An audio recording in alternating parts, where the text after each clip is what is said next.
రామాయణంలా సీతమ్మ వారి కష్టాలు తీరినే కావచ్చు కానీ తెలంగాణలో రైతుల యూరియా కష్టాలు తీరేటట్టే లేవు. ఏడాది పొడుగుతా యూరియా కోసం తండ్లాటే అయ్యేటట్టున్నది. విశ్వం ఎప్పుడు పుట్టింది, ఎప్పుడు అంతమవుతుంది అనేది పరిశోధనలు చేసి చెప్పొచ్చు కానీ యూరియా బస్తాలు ఎప్పుడు ఇస్తారో రైతులకు అనేది తెలియకుంటున్నదట. ఇన్ని రోజులు ఆధార్ కార్డుతో ఇచ్చిన యూరియా బస్తాలు ఇప్పుడు పట్టాదారును పట్టుకొని వస్తేనే ఇస్తామంటున్నారట. ఇదెక్కడి పీడరో దేవుడా.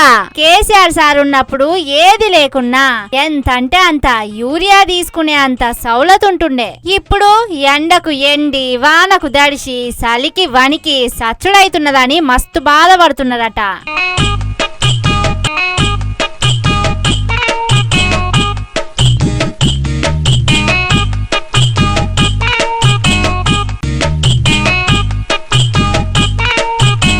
ఇన్నరా కాంగ్రెస్ వస్తే మార్పు అన్నారు, మా చక్కని మార్పు తీసుకొచ్చిండ్రు. వాళ్ళు అనుకున్నది ఇదే మార్పు కావచ్చని మా రైతులు ఏరే అనుకున్నారు. పోయిన ఎలక్షన్లనే కాంగ్రెస్ పార్టీకి ఓటేసినందుకు బుద్ధి వచ్చింది. ఇంకో 10 ఏళ్లు ఉంచితే ఇంకేమైనా ఉంటదా అని అంటున్నాడు. ఈ సర్కారు మా రైతులను మస్తు తిప్పల పెడుతున్నారు. 4 ఎకరాల భూమి ఉంటే 2 యూరియా బస్తాలే ఇస్తున్నారట. పాపం కొంతమందికి 5-6 ఎకరాల భూమి ఉన్నా 2 బస్తాలే ఇస్తున్నారట.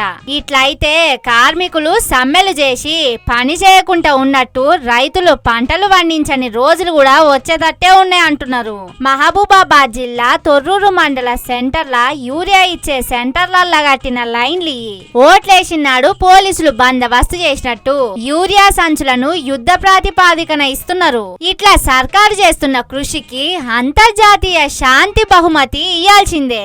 రేవంత్ రెడ్డికి సోనియా గాంధీకి ఇచ్చిన ఉత్తరం కాదు, యూరియా ఇచ్చుడే నోబెల్ బహుమతి కదా.